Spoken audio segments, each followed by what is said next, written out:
buenos días. Hoy presentaremos el trabajo de aplicación del curso de Bioestadística de primer año de Medicina del grupo número 4.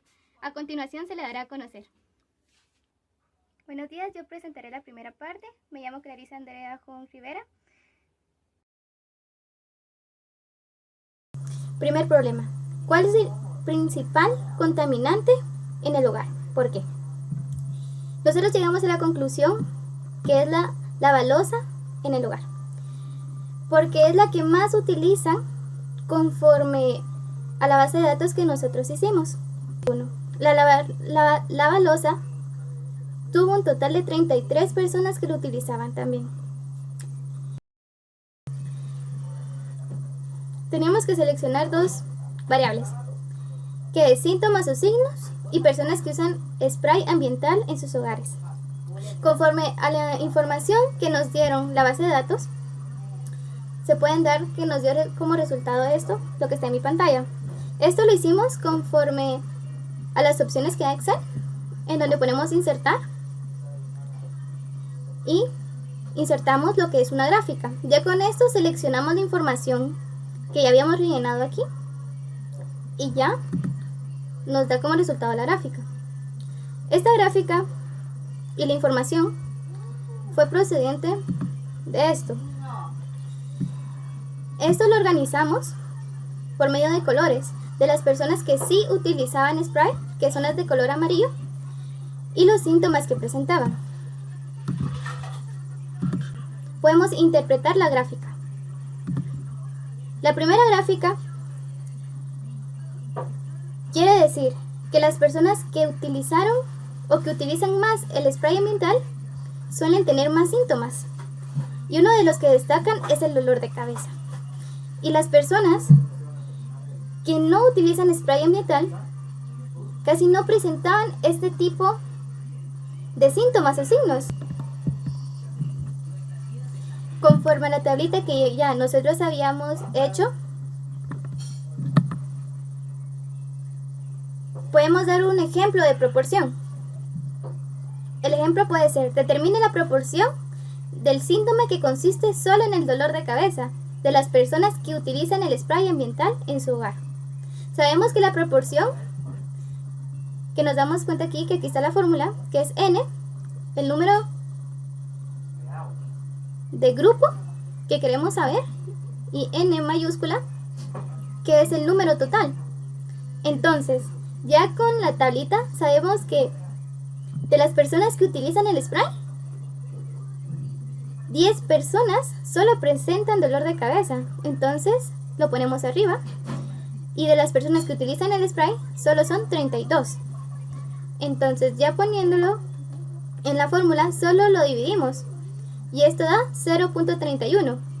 Entonces, lo podemos interpretar así: la proporción de las personas que utilizan spray ambiental y tienen dolor de cabeza es de 0.31. Mi nombre es Jennifer Alejandra Lucero y voy a presentar del inciso 5 al 8. En el inciso 5 tenemos un ejemplo de interpretación de un porcentaje. ¿Qué porcentaje presentan los estudiantes de tos seca en los últimos 6 meses? Tenemos 7 dividido 42 por 100, que nos da la interpretación de el porcentaje de estudiantes que presentaron tos seca en los últimos 6 meses es de 16.67%.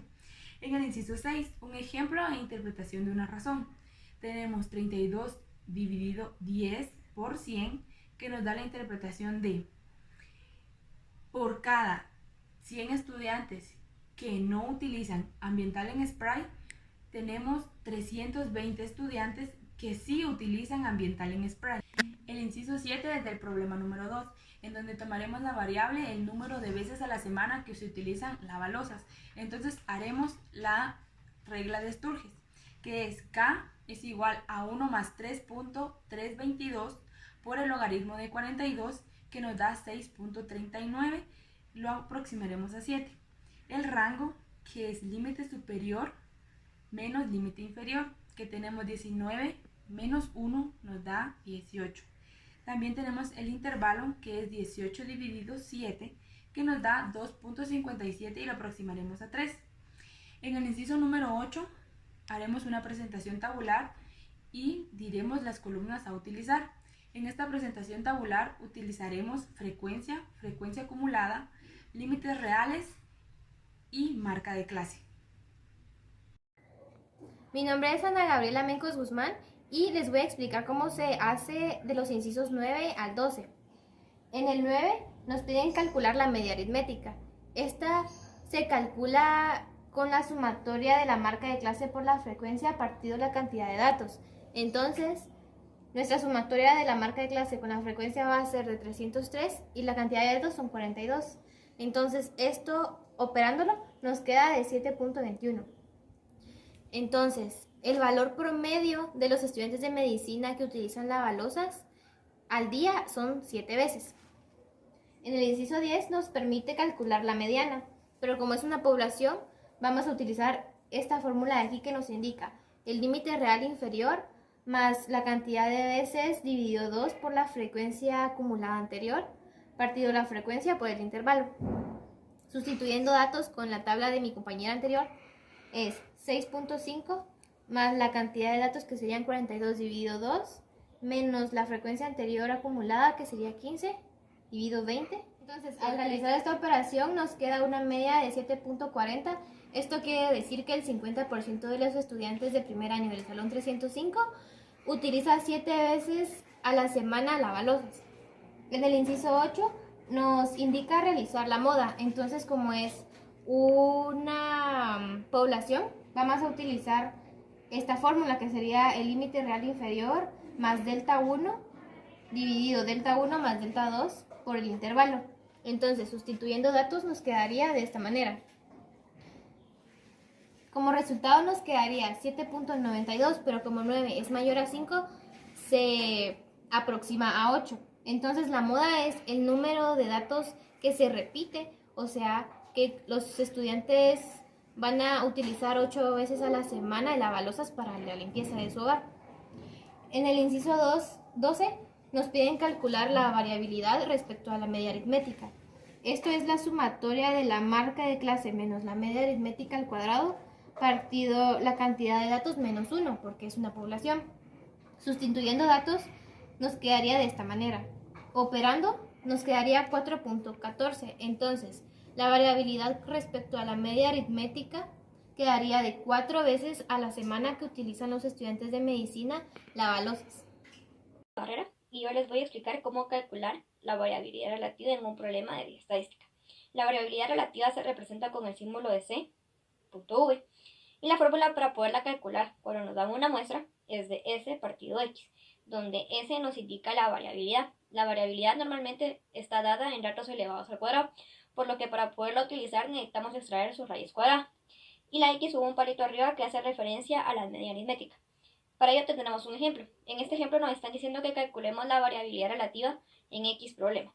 Para ello colocamos la fórmula y ya nos dieron los datos. Nos dijeron que la variabilidad era de 4.14 y que la media aritmética era de 7.21. Operamos la división y nos da como resultado 0.5742. Para poderlo interpretar nosotros lo multiplicamos por 100, lo cual nos quedaría en un dato de porcentaje. Y nos dará como resultado 57.42%. Y la interpretación nos quedaría de la siguiente manera. La variabilidad relativa de X problema o de X datos es de 57.42%. Además, yo también les voy a explicar cómo calcular un percentil. Para empezar, ¿qué es un percentil? Un percentil es una medida de posición que va a dividir la distribución en 100 partes iguales. Para ello, tenemos una ecuación, que en este caso será útil cuando tengamos datos agrupados. El percentil se representa con P y K, lo que va a ser igual al límite real inferior.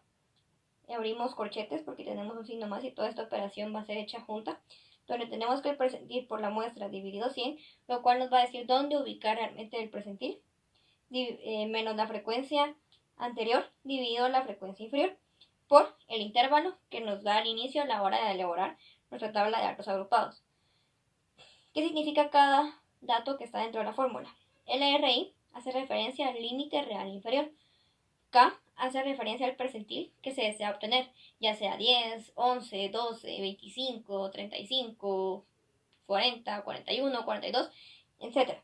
N que nos representa la muestra. FA, la cual va a ser la frecuencia anterior. FI, que va a ser la frecuencia inferior. Y I, que es el intervalo por el cual sacamos los datos agrupados. Si has aprendido la fórmula y qué es realmente un percentil, pasaremos a un ejemplo. Aquí tenemos la fórmula escrita y tenemos que nos están pidiendo calcular el percentil 40.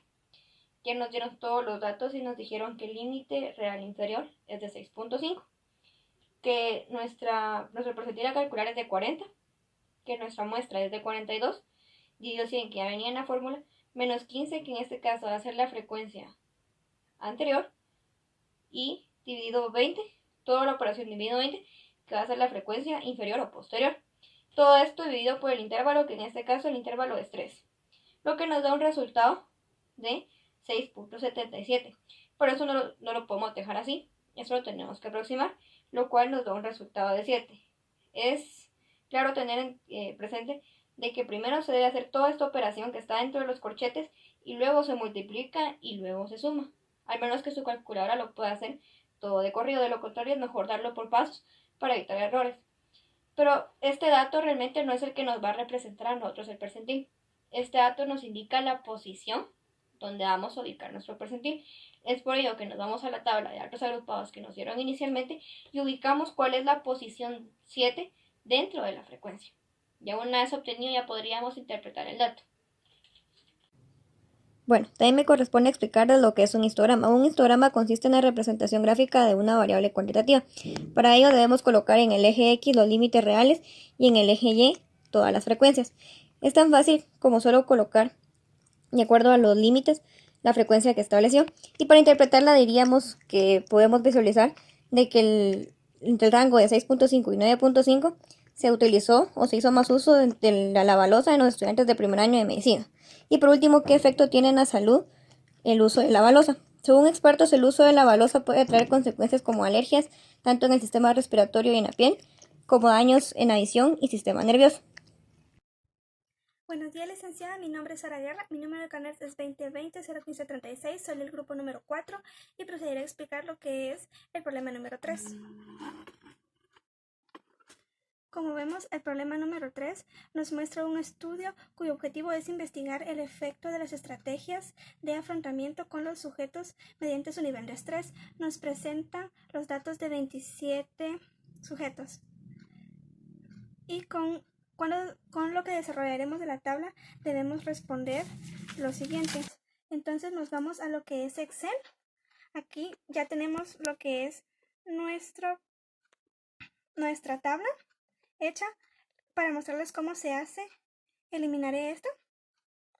Y lo que hacemos es simplemente seleccionar el afrontamiento, el estrés, seleccionar todo, irnos a donde dice insertar. Aquí aparecen las gráficas de dispersión, insertamos una, nos aparece la gráfica ya con todos, donde en el signo donde dice más, le damos clic. Aquí nos aparecen los títulos de los ejes para que le coloquemos título del gráfico y hasta abajo dice línea de tendencia. Y ahí nos tira la línea con los valores máximos y mínimos. Y ahí ya estaría realizada lo que es la gráfica. Y por último, nos toca la pregunta número 19, que es indique el valor de la pendiente. Para eso utilizamos la ecuación número B de la ecuación B. Todos estos valores los sustituimos por los que obtuvimos en nuestra tabla cuando la desarrollamos. Todo esto lo metemos como está en la calculadora y nos tira lo que es menos 0.76, lo que significa que el valor de la pendiente de la recta es de 0.76, lo que es con el cambio entre el afrontamiento y el estrés. Eso sería todo. Muchas gracias. Reina Esther Kushun-Siana, inciso 21. ¿Cómo se interpreta la correlación? La correlación es de menos 0.846525. El valor del coeficiente de correlación indica que existe una correlación alta negativa entre las dos variables, que muestra que una variable disminuye conforme otra aumenta, es decir, una relación inversa. Inciso 22. Una gráfica que muestra el avance del COVID-19 en nuestro país. Se muestra a continuación. En esta gráfica ha sido actualizada hasta el 21 de mayo de 2020. 20. Podemos observar que la curva roja es de los casos confirmados, que el total son 2.743 casos. La curva amarilla son los casos activos hasta el 21 de mayo, que son de 2.468 casos. Y la curva verde son los casos que han sido recuperados, que son de 222 casos. Y la curva negra, que han fallecido por causa del COVID-19, que son 51 casos. ¿Cómo ha apoyado la bioestadística en el manejo de dicha emergencia sanitaria? La bioestadística ayuda a que puedan evaluar las variables epidemiológicas. La bioestadística es, por tanto, una herramienta clave de la epidemiología y juntas trabajan para evaluar, analizar y encontrar soluciones, en este caso para la pandemia del COVID-19, con amplios estudios que se han realizado evaluando variables como agente infeccioso, persona infectada, puerta de entrada al huésped, puerta de salida del agente, prevalencia, entre otros. Muchas